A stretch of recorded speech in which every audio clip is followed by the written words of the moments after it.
You're watching HNL. I'm Ursula, and on this show we learn, develop and grow our confidence speaking skills so that you can advance in your career and in your personal life. And today we're going to learn so much from our guest. He is an avid learner. He loves learning and growing. He loves community and building trust and connection. And he does that bold thing called entrepreneurship. It's a field that he specializes in, and I'm so excited to be learning from Louis Janse van Rensburg. Welcome. Good to meet you. Good to be here. It's so awesome to have you here. Tell us, who are you? There are many layers to you. What's your quick pitch? Yeah, I run, or with my partners, run an organization called Heavy Chef. It's not a cooking company. It comes from the saying, you never trust a skinny chef. And Heavy Chef really is an entrepreneur education organization. We have a platform for entrepreneurs, a learning platform at heavychef.com, where entrepreneurs come together to teach other entrepreneurs. And we have a non-profit called the Heavy Chef Foundation, which I head up and spend most of my time on. I'm an entrepreneur development specialist, really passionate about getting people to start things and helping them to succeed. I love that. Start it and succeed at it, because it's so easy to start something. But now, Heavy Chef, I feel like there's more of a story to the skinny chef, heavy chef analogy. Yeah, so I never trust a skinny chef is what a client said to us, where a couple of decades ago when we ran a digital agency, where we tried to pitch them for business. The company was Ferrari South Africa. Nice. So we're trying to get them on board, and the thinking was if we get a big name client on board, we'll attract more clients. Of course. And so we started selling him newsletter strategies, marketing strategies. At least it was my business partner, Fred, who hosted that meeting. Yeah. And the way that he tells the story, it was a pretty intimidating meeting because he wouldn't get any verbal or non-verbal cues from the marketing director, Reynard, back then. And as he finished his pitch, Reynard flipped his computer around, and back at Fred was staring our website. And he's like, you know what, I never trust a skinny chef.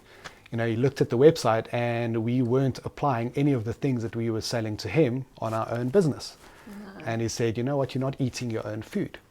And of course he was 100% correct. So we went back, and Fred said to the team, look, we need to become heavy chefs. And what started out as an internal little education initiative where we would invite other experts, other heavy chefs to come and teach us about things, and we would apply the things that we learn into our own business. A funny thing started happening, other people asked to start joining these sessions.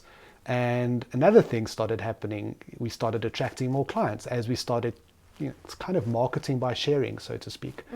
And, fast forward a couple of years, we started attracting about 300 people per event. Sure. We were hosting events regularly and all of that. And the rest is history. And today, Heavy Chef, the agency is still there, but it's not our main focus. The Heavy Chef is the main focus, and it's grown into quite a trusted brand within, obviously beyond just the digital space now, in the broader entrepreneur education space. So thank you, Reinhard, for calling us out. Yeah, no, we owe him a couple of beers, definitely. And I know that both you and Fred, I'm signed up to your newsletters, so I receive them. I can vouch for that. You guys do walk your talk. And tell me about building a community and building trust through newsletters. Do you really think it pays off, or what is your approach to newsletters? Yeah, the approach is simple, consistency. Yeah. That's the main thing. It's been a better part of a decade that we've been sending regular email newsletters out on the same days. It's on a Monday and a Wednesday and a Friday in the morning around 8 o'clock. And, it's obviously evolved as far as content is concerned, but our community started knowing it. But the main thing that really, the newsletters is the thing that summarizes all the activity on the ground. But the thing that really grabs people's attention is when the community starts coming together. Whether it's at our events or the learning programs that we host in partnership with many other organizations, or just like the one-on-one sessions we often have with entrepreneurs and stakeholders in the ecosystem. That's where the magic is. And the newsletters really just is a nice bookend to those conversations. Yeah. Well, something I read in the newsletter, I think it was this week, in Fred's newsletter, is that you're now focusing on the live events. You're taking away the live streaming. People must come to the events. Tell me more about that bold decision. Yeah, so the context is the events have always been in person, and then this little known virus reared his head and changed the game, and we weren't able to get together in person, and we had to adapt as everyone else had to do. And so we started introducing live streams and online events and all of that. And post lockdown, we started slowly but surely hosting events, but we tried to retain a hybrid model. So had the cameras, we recorded, but you could attend the event from the comfort of your home, but also come in person to the event. So, but we started noticing that fewer people were coming to the events, and we obviously realized that people are comfortable in their homes. They don't need to, they don't go straight from the office to an event. It's harder to if you're comfortable in your own home, to get dressed, get into the car, sit in traffic, and then come to an event. It's just a lot of effort to do that. But the people that did attend the events in person would often say to us, "We missed this." And they would say to us, and we would see deals being made as well. People shaking hands on stuff and say, we should meet up for coffee. And then a couple of weeks later, that they start working together. And we just realized, no, that's actually where the magic is where no one has closed a deal, thinking from an entrepreneurial point of view, through a live stream. It doesn't happen. You don't see it in the YouTube comments saying, let's meet up for coffee and those kind of things.